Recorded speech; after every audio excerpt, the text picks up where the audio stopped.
Assalamualaikum dan salam bahagia daripada saya Syafiq Zulkifli. Dan saya Diati Zaidi. Ikuti kami selama setengah jam dalam Fokus hari ini, 29 April 2015. Hanya yang terkini dan terbaik kami sediakan untuk anda.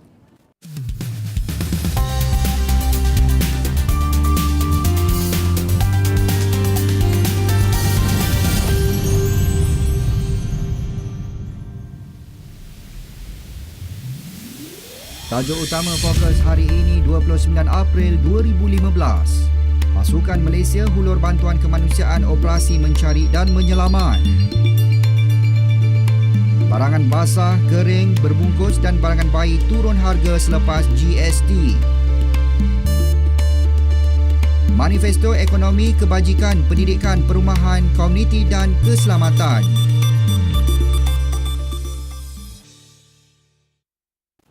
Assalamualaikum dan selamat sejahtera. Kementerian Pertahanan mengesahkan telah membuka sebuah pangkalan operasi hadapan bagi pasukan Malaysia menghulurkan bantuan kemanusiaan dalam operasi mencari dan menyelamat mangsa akibat gempa bumi di Nepal. Pusat pengumpulan maklumat dan bantuan kemanusiaan yang terletak di Kem Jurutera Tentera Nepal terletak bersebelahan lapangan terbang antarabangsa Tribhuvan, Kathmandu. Menteri Pertahanan Datuk Seri Hishamuddin Tun Hussein berkata 50 anggota tentera yang terlibat dalam operasi berkenaan akan bertugas di daerah Hanuman Doka, Kathmandu. Mereka terdiri daripada 6 anggota pasukan perubatan, 2 pegawai Majlis Keselamatan Negara MKN, 26 anggota pasukan mencari dan menyelamat khas Malaysia Smart. Menurutnya, pasukan Bulan Sabit Merah Malaysia juga meletakkan 7 anggota, Mercy Malaysia 7 dan seorang pegawai program makanan sedunia PBB di Malaysia. Hishamuddin yang juga Ketua Penyelaras Jentera Barisan Nasional pada PRK Rompin berkata, beliau juga berasa lega kerana pesawat Hercules C-130 milik Tentera Udara Diraja Malaysia TUDM berjaya membawa kembali 102 rakyat Malaysia yang berada di Nepal. Penubuhan pusat itu dibuat selepas mendapat maklum balas dari Duta Khas Malaysia ke India, Datuk Seri S. Samivelu. Sehubungan itu, kerajaan telah mengaktifkan pusat pengumpulan barangan di gudang kargo kedua. Pangkalan TUDM Subang dibuka dari jam 9 pagi hingga 5 petang. Beliau berkata demikian selepas melawat pusat media pilihan raya kecil PRK Rompin siang tadi. Tragedi gempa bumi yang dianggap paling buruk melanda Nepal dalam tempoh 81 tahun itu setakat ini telah mencatatkan lebih 5,000 kematian dan lebih 8,000 orang cedera. Sementara itu, 104 rakyat Malaysia yang terkandas di Kathmandu, Nepal selamat tiba di Pangkalan Tentera Udara Diraja Malaysia TUDM Subang 12.30 tengah malam semalam. Kesemua mereka berlepas dari lapangan terbang antarabangsa Tribhuvan di Kathmandu dengan menaiki pesawat C-130 milik TUDM. Setakat ini, tragedi gempa bumi paling buruk melanda Nepal dalam tempoh 81 tahun itu dilaporkan telah mencatat kira-kira 5,000 kematian dan lebih 8,000 orang cedera. Sementara itu, Majlis Keselamatan Negara MKN akan menghantar penerbangan ihsan kali kedua jika masih terdapat rakyat Malaysia yang dikesan terkandas di Nepal. Setiausaha MKN Datuk Muhammad Tajuddin Abdul Wahab ada berkata pihaknya pada masa ini masih meneruskan usaha mengesan jika tragedi gempa berkenaan yang membabitkan rakyat Malaysia. Beliau dimaklumkan tiada maklumat rakyat Malaysia terkandas di sekitar lokasi kejadian. Namun difahamkan di luar kawasan Kathmandu masih ada lagi rakyat Malaysia yang memerlukan bantuan.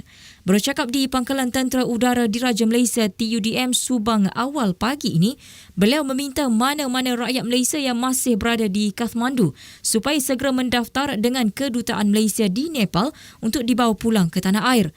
Tajuddin berkata rakyat Malaysia seramai 104 itu terdiri daripada 2 bayi, 6 kanak-kanak bawah 12 tahun, 43 wanita termasuk seorang wanita mengandung dan 53 lelaki. Dan sementara itu, AirAsia menawarkan penerbangan percuma ke Nepal mulai hari ini sehingga 10 Mei 2015 bagi NGO dan agensi kemanusiaan untuk membantu usaha-usaha menyelamat berikutan kejadian gempa bumi di Nepal baru-baru ini. Dalam kenyataannya, syarikat penerbangan itu menawarkan penerbangan percuma bagi tempoh tersebut berdasarkan kekosongan tempat duduk. Ketua Pegawai Eksekutif Kumpulan Datuk Kamarudin Meranun berkata AirAsia bersimpati dengan mereka yang terjejas akibat gempa bumi di Nepal dan berjanji untuk melakukan apa yang terdaya bagi mengurangkan kesedihan yang dialami mangsa. Dalam perkembangan berasingan, Kabinet hari ini mengarahkan Jabatan Peguam Negara supaya segera mengambil tindakan undang-undang terhadap peniaga yang mengambil kesempatan menipu rakyat berikutan pelaksanaan cukai barang dan perkhidmatan CBP. Timbalan Perdana Menteri Tan Sri Muhyiddin Yassin berkata tindakan segera perlu diambil kerana peniaga yang tidak bertanggungjawab itu telah menyebabkan rakyat menyalahkan kerajaan ekoran kenaikan harga barang. Beliau berkata pelaksanaan CBP bermula 1 April lalu sepatutnya membantu rakyat menikmati harga barang lebih murah kerana kadar CBP sebanyak 6% lebih rendah berbanding cukai jualan dan perkhidmatan SST pada kadar 10%. Berucap pada Majlis Pemimpin Bersama Rakyat sempena lawatan kerja beliau ke kawasan Dewan Undangan Negeri Dun Tioman di Dataran Rompin siang tadi, Tan Sri Muhyiddin menambah arahan supaya Jabatan Peguam Negara bertindak segera menunjukkan keseriusan kerajaan dalam menguatkuasakan undang-undang demi melindungi rakyat daripada dibebani dengan kos sara hidup. Baiklah, Kerajaan Negeri Pahang hari ini mengumumkan 5 Mei ini sebagai cuti peristiwa untuk seluruh negeri bagi memudahkan pengundi berdaftar menunaikan tanggungjawab pada pilihan raya kecil Parlimen Rompin. Menteri Besar Datuk Seri Adnan Yaakob dalam satu kenyataan ringkas kepada media berkata perkara itu diputuskan dalam mesyuarat Exco yang diadakan di Majlis Daerah Rompin hari ini. Sementara itu, persiapan bagi pengundian awal pilihan raya kecil Parlimen Rompin esok selesai dilakukan bagi memastikan proses itu berjalan lancar. Pengerusi SPR Tan Sri Abdul Aziz Muhammad Yusof juga menjelaskan dakwat kekal yang akan digunakan pada proses pengundian itu juga telah selamat tiba di Rompin pada Isnin lalu dan dikawal ketat pihak polis bagi mengelakkan kejadian yang tidak diingini. Tan Sri Aziz menjelaskan 4 pusat pengundian awal pada PRK ini ialah Dewan Seri Ibam, Skuadron 322 Tentera Udara Diraja Malaysia TUDM Bukit Ibam, Bilik Rehat Ibu Pejabat Polis Daerah IPD Rompin, Bilik Maklumat Balai Polis Muazzam Shah dan Bilik Maklumat Balai Polis Tekik Pulau Tioman.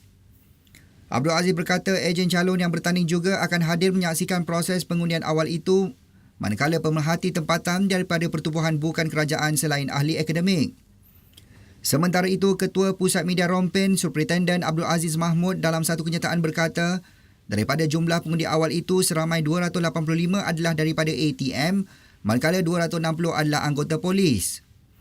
Menurutnya, semua pusat mengundi akan mula dibuka pada pukul 8 pagi, manakala masa pusat pengundi di Skuadron 322 TUDM Bukit Ibam dan IPD Rompin akan ditutup pada jam 5 petang. Sementara itu, Pengerusi Badan Perhubungan UMNO Pulau Pinang, Datuk Seri Zainal Abidin Osman berkata, Barisan Nasional BN akan melancarkan manifesto pilihan raya kecil Parlimen Permatang Pauh esok. Beliau berkata manifesto itu merangkumi sektor ekonomi, kebajikan, pendidikan, perumahan, komuniti dan keselamatan untuk penduduk Permatang Pauh sekiranya BN menang pada PRK 7 Mei depan. Mengenai isu sokongan PAS terhadap calon PKR pada PRK itu, Zainal Abidin berkata ahli-ahli PAS Pulau Pinang perlu mempertimbang semula sokongan terhadap Pakatan Rakyat memandangkan parti itu telah lama dihina dan permainkan dalam pakatan. Menurutnya, sebagai umat Islam yang saling bersaudara, BN tidak pernah bermusuh dengan PAS dan amat bersimpati dengan apa yang berlaku ke atas mereka sekarang. Isu sokongan PAS kepada calon PKR pada PRK Parlimen Permatang Pauh ini mendapat perhatian apabila PAS Permatang Pauh mengeluarkan kenyataan tidak akan membantu kempen pilihan raya kecil itu tetapi menarik balik keputusan itu pada hari penamaan calon. Pemuda PAS Pulau Pinang yang sebelum ini menyatakan pendirian sama turut menarik balik keputusan mereka hari ini. Calon Parti Rakyat Malaysia PRM